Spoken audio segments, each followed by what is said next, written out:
Kementerian Kesehatan meminta masyarakat untuk meningkatkan kewaspadaan terhadap virus Nipah yang merupakan penyakit zoonotik dengan dampak serius. Untuk mengetahui seperti apa penyebaran virus Nipah dan dampak dari virus Nipah, kami akan membahasnya bersama Kepala Bidang Pengembangan Profesi Perhimpunan Ahli Epidemiologi Indonesia, Mas Dalina Pane. Terima kasih Ibu Mas Dalina sudah bergabung bersama Jawa Post TV. Terima kasih Mbak Rati, selamat malam. Ya, selamat malam Bu. Seperti apa Bu penularan utama virus Nipah pada manusia dan apakah virus ini bisa menular antar manusia dengan mudah? Ya, virus Nipah itu adalah virus yang sifatnya zoonotik, ditularkan dari hewan ke manusia. Tetapi pada beberapa kasus dia juga bisa ditularkan melalui makanan yang terkontaminasi ataupun penularan langsung antar manusia.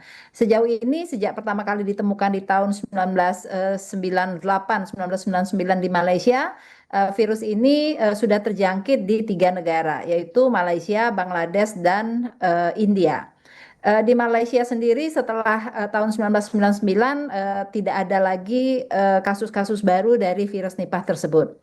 Tetapi di India dan Bangladesh setelah mereka masuk di Bangladesh tahun 2021, setiap tahun Bangladesh selalu mendapatkan kasus-kasus baru dari Nipah virus. Ya, kemudian bagaimana dampak yang ditimbulkan dari virus Nipah ini? Apa virus Nipah ini memiliki dampak yang sangat serius untuk manusia? Iya, ada 4 virus yang memiliki severitas, kita sebutnya virulensi ya, keganasan yang cukup tinggi, yaitu H5N1 atau flu burung, kemudian Marburg virus, Ebola virus, dan satu lagi Nipah virus. Jadi virulensinya, angka kematiannya antara 40 sampai dengan 75%. Artinya dari 100 kasus yang terjadi, kematiannya berada pada 40 sampai 75 orang. Pada orang yang terinfeksi, virus ini menyebabkan berbagai gejala. Jadi gejalanya itu tidak khas. Mulai dari infeksi tanpa gejala, kita sebutnya subklinis, hingga penyakit pernafasan akut atau pneumonia, dan ensefalitis atau radang pada jaringan otak yang fatal. Jadi tidak seperti COVID-19 yang target organnya adalah saluran pernafasan. Nipah virus ini target organnya cukup lebar. Nah, dengan tingkat kematian yang cukup serius 40 hingga 70%, apakah ini dapat menular sesama manusia dengan cepat? Biasanya beberapa penyakit yang memiliki virulensi tinggi itu penularannya tidak cepat. Jadi Tuhan memang menciptakan seperti itu. Tetapi kita tetap saja harus waspada karena jika kemudian dia bermutasi, maka ada kemungkinan reproductive number atau penularannya itu akan menjadi semakin banyak dan semakin cepat. Sejauh ini penularannya tidak secepat penyakit-penyakit virus lainnya. Bagaimana Ibu caranya bisa menular antar manusia? Apakah melalui kontak fisik langsung atau seperti apa? Pada beberapa kasus petugas-petugas kesehatan yang kontak dengan kasus-kasus Nipah itu memiliki risiko yang lebih tinggi. Di India beberapa kasus terjadi ketika mereka yang merawat pasien virus Nipah juga terinfeksi. Kemudian yang kedua, jika terjadi kontak erat, kontak yang erat itu bisa melalui hubungan seksual, kemudian antara ibu ke anak ketika menyusui atau ketika hamil, maka dia bisa ditularkan dari orang ke orang. Oke, jika dibandingkan dengan virus COVID-19 begitu sebelumnya Ibu, itu bisa menular melalui droplet atau air liur. Apakah virus Nipah ini juga sama seperti itu atau seperti apa penularannya?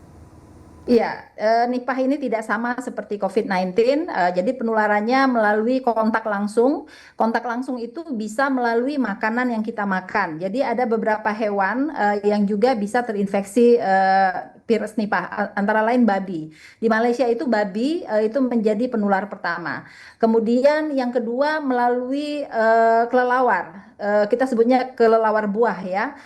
Jenisnya spesiesnya adalah Pteropus. Jadi ada di beberapa daerah yang memang mengkonsumsi kelelawar ya. Di Sulawesi Utara saya kira ada satu pasar ekstrim yang juga menjual kelelawar. mengkonsumsi kelelawar, ada juga beberapa daerah yang menyatakan bahwa kelelawar itu bisa menjadi obat untuk beberapa penyakit. Mengkonsumsi kelelawar, kemudian babi itu juga merupakan salah satu cara penularan dari virus Nipah ini. Kemudian yang lain lagi adalah virus Nipah ini bisa mengenai hewan-hewan domestik seperti kucing, anjing, kontak dengan mereka juga bisa membuat kita tertular. Untuk kelelawar sendiri, ada beberapa daerah di Indonesia yang terbiasa untuk memakan buah yang sudah dimakan oleh kelelawar. Jadi kelelawar biasanya mencari buah yang terbaik, lalu dia makan sedikit, sisanya kadang-kadang hanya dipotong sedikit, lalu dicuci dan dimakan. Penularan melalui air liur kelelawar yang melekat pada buah tersebut, sisa buah yang sudah dimakannya itu juga merupakan salah satu mode of transmission ya, metode penularan yang terjadi pada manusia. Ya, jika dibandingkan dengan COVID-19, seperti apa tingkat resiko virus Nipah ini, Dok? Penularannya tidak setinggi COVID-19, virulensinya juga lebih tinggi dibanding COVID-19. Penularannya tidak droplet, jadi harus dengan kontak erat. Jadi tadi sudah kita sebutkan kontak erat bisa melalui makanan, bisa melalui kontak yang sangat dekat antara ibu ke anak atau pasien dengan dokternya. Itu merupakan kontak yang sangat baik. Droplet sendiri tidak merupakan mode penularan dari COVID-19. Jadi mencuci tangan itu merupakan salah satu tindakan pencegahan yang baik.